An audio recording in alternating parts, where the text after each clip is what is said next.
So my name is Robert Sим. I am an independent education consultant from Scotland in the UK, and between 2015 and 2016 I worked at the Centre of Excellence in Astana here and worked with Togjan, who was a very valued and good colleague of mine. In Scotland I was an English teacher to begin with, and then an education officer for a district. I went to university in Scotland at the University of Stirling, which is near Glasgow, or north of Glasgow. And I studied to be a teacher in Glasgow for 1 year, which I enjoyed. That was a long time ago, longer ago than I care to think. And then I worked for 3 years in Edinburgh as an English teacher, and then most of my teaching career was in the Shetland Islands, which are to the very far north of Scotland. And I worked for 20 years as an English teacher there, obviously teaching English to native speakers. So we looked mainly at literature, English literature, and Scottish literature, which is a very great love of mine, Scottish poetry and so on. And then for 15 years, until 2015, I was an education officer in the Shetland Islands. So I worked with different projects, and I was the manager really for a group of schools, maybe 10 or 11 schools. Many of our schools in Shetland are very small, sometimes with only 10 or 11 students in them. But they're all excellent schools, very high standard. So that was what I did. That's my background, if you like, my working background before I came here. Connection with Kazakhstan began in 2015, in 1st of November 2015. I had retired, got early retirement from my job in Scotland because I had a chance, you know, they were looking to reduce staff as usual. And I started to look for jobs abroad, just wasn't something I'd really thought of before. And I had the opportunity through an agency of interviewing for a job as trainer consultant at the Centre of Excellence in Astana. Like most people in the UK, I knew absolutely nothing about Kazakhstan, didn't know anything at all. And so I came here thinking it would be an adventure, if you like, to find out about a new country.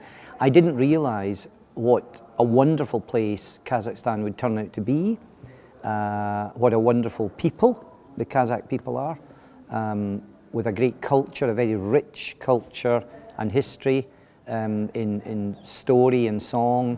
And I really became very attached to Kazakhstan as my second home country, if you like.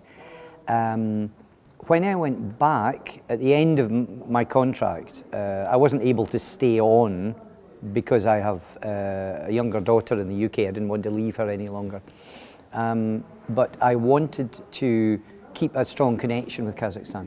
And one of the things I did was to start working on a school partnership project with schools, as it turns out, in North Kazakhstan, Petropavlovsk, 4 schools there linking with 4 schools in Shetland, in my home area. So one of the reasons I'm back here for 3 weeks at the moment is to help support that and to talk to teachers at this end. I'm also back to just have a holiday and see friends and investigate other work. But a major reason for being back is the school connection.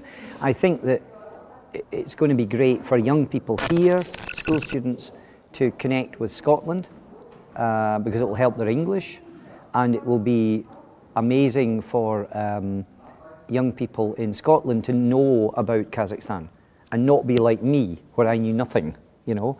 I think Kazakhstan is still a young country. It's still reaching out to the rest of the world, and I would like to help those connections be built, you know, with the UK and other areas.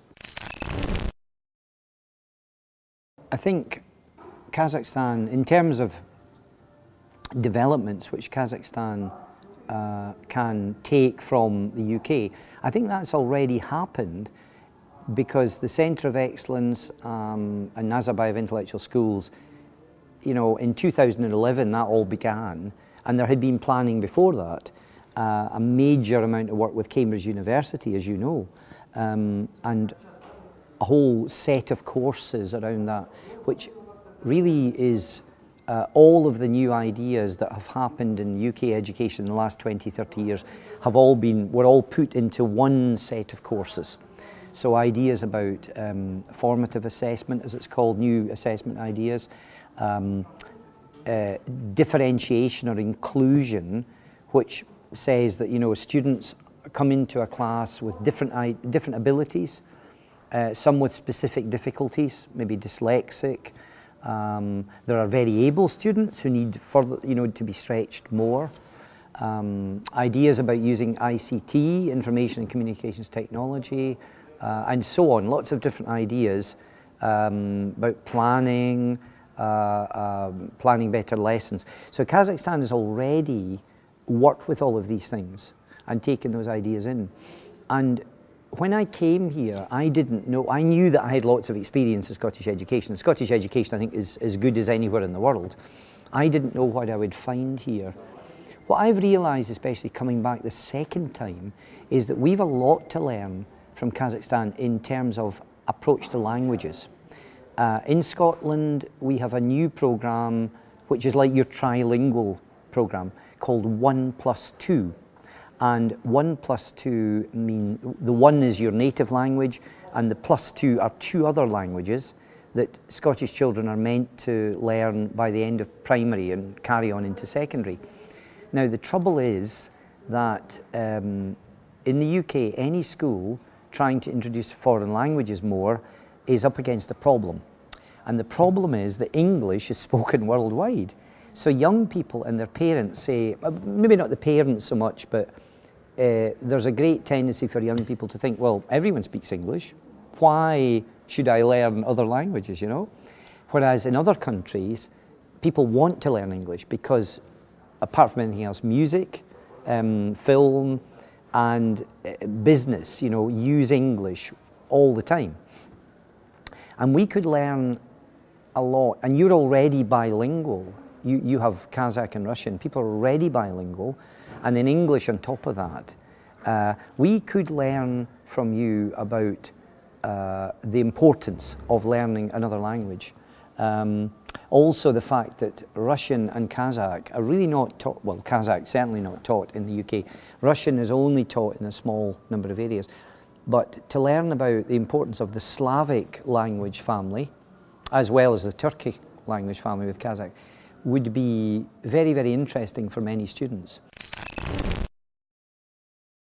Well, the thing is, I'm like everyone else. When I was, I'm 60 years old now, and when I was a young man, student, I always bought a newspaper, I bought magazines, I bought journals, you know, and read them.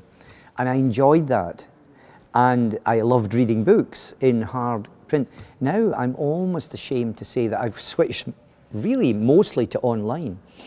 Part of that, the reason for that is partly because when I was in Kazakhstan, obviously I couldn't go just to the normal newsagent at home, I mean a UK newsagent, and buy the newspapers and so on I was used to. So I started reading my favourite Scottish newspapers online, and I've carried that on, paying a subscription and reading online. And as regards reading books, I have been using Kindle a lot, where you buy the books from Amazon. Now I'm advertising. Buying books from Amazon, but the thing is, they're on all your devices. So the newspapers and the books. So I can look at my phone, on my laptop, and I can see the information. I can start reading a book on my phone and continue reading it on my laptop. And everything is there immediately together. So you can look at the book, at the newspaper, at the internet, all together, the BBC site or whatever it might be. So I'm almost ashamed to say that I'm almost totally online now, but that's because I'm traveling a lot, I'm moving around a lot, so it's very convenient, you know. But I kind of feel guilty about that. I think I have always been a lifelong learner. I've always been interested in ideas, whether it's about education or other areas, and I enjoy learning. I think that keeps you young, keeps you alert and interested, I mean, I think nowadays they've found that that is true. They say that there's unfortunately now in the UK anyway, a lot of people, when they get into their maybe late 70s, 80s, people are living longer. So they're getting more diseases of the brain, dementia. People start to lose their language, and there are problems with that. And that's partly because people are living longer. Previously, they would have died before these things started to show. But they say that a way of preventing that and keeping your brain healthy, one way is exercise, but the other way is to do mental activities like learning a language or learning anything new is really important. Playing things like chess and so on. And I think that is, I couldn't imagine, I think in every day I want to try and find out something and learn something. And I found the job I had at the Centre of Excellence, because I had to write a blog and I had to do different articles and prepare different lectures or talks. I would be researching and thinking about education in a way that I hadn't been allowed to in my previous job, where I had to go to meetings and phone calls all the time, or take phone calls. No, I think it's really, and at the moment I'm trying to learn some Russian, thanks to an app, which keeps telling me, Robert, remember you were meant to do 5 minutes today, please, do your 5 minutes. And I think it's important to keep learning all the time, because that's what keeps you young. A big thing in education in the last 20 years, and certainly it's part of the ideas that Kazakhstan has taken from the UK, is that we're educating young people to be with the skills for the 21st century. Everyone says that. I must admit, when I was at school in the 1970s, we talked about a similar thing, that you were getting educated for the 20th century. So this idea has always been there. But it is true that, well, first of all, that higher education, university education, research shows that people who do a degree in the UK anyway end up earning more over their lifetime than people who don't. So I think the first thing is that education is incredibly important. And especially as jobs stop being manual jobs, that more is done by machines and so on, then you want people to be, more people will want to go to university. But the first thing I think is to have some higher education if you can, because that opens up your mind to all sorts of things. But the skills you gain from a university degree can be applied in any sphere. So you're right. I think the reason that people change jobs more now is not maybe because the nature of work is changing so much that people with a university degree can see that maybe, okay, I've done 5 years in that job, but actually there's new challenges I could be taking on. I'm maybe getting a little bit bored in that job because it's a job, and we don't need to be tied to one job. I've got skills, a person can see they've got skills which can be used in different areas. And I think as people also change jobs, they are learning all the time. To go back to what we were saying earlier, their CV is developing, and that enables them to look at fresh areas. I think we're not, as human beings, we actually are not designed to be tied to a strict schedule all the time, same hours of work every day, and the same job forever, we're more, we work to different rhythms. And really, if we had our freedom and could do what we wanted, we would probably travel and take on creative projects. I think the word creative is really important there, Toljan. I think if you are always doing the same job and somebody's always ordering you to do certain things, your creativity is stifled. That's what I feel now. Now that I've retired from my job, I have my pension, I can kind of work for myself more. And I like being creative. I like thinking of new ideas, new challenges. Not all of it comes off, but maybe one or two things do, and it's good fun, Recently, in the last 3 weeks, I've been in Petropavlovsk in the North Kazakhstan, and there I was fortunate enough to do some training with a school, best gymnasium in the centre of Petropavlovsk, and also in Smirnova. I was helping a friend who is teaching a group of science teachers who are learning English so they can deliver English through science, what's called the CLIL approach. And in both cases, I met teachers who were very dedicated to their students, you know, wanting to learn, to develop. And the conditions for teachers here, I mean, in Scotland, teachers are paid they're paid for a 35-hour week. They're paid the same amount of money. They're all paid for a 35-hour week. Now, within that week, they might teach 20 hours or 15 hours. They cannot teach more than 22 and a half hours, but they're always paid for 35 hours.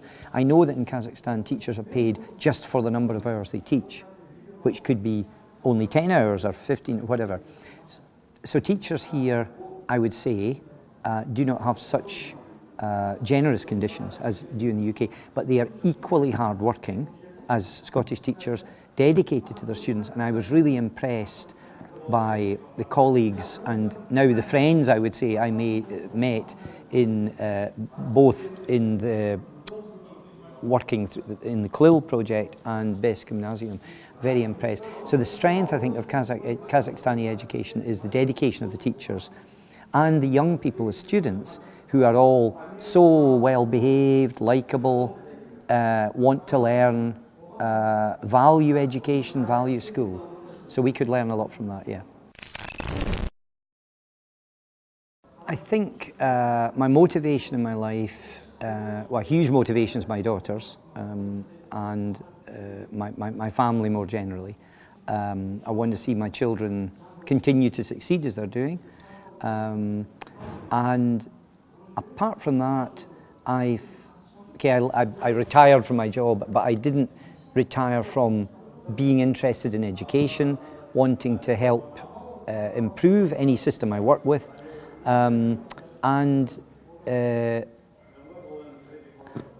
motivator I have is my own creativity. I love playing music, and I'm very much interested in Kazakh music, you know, and I want to keep doing that and learning more Kazakh songs, because I've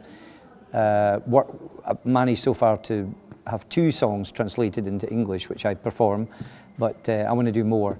So my motivation is to continue to learn, to meet people, and expand my knowledge in general. Yeah, yeah. I was remembering there, a saying which I saw in a staff room in a school in Shetland, and I need to think about this to get it right, but it's you don't stop playing because you get old.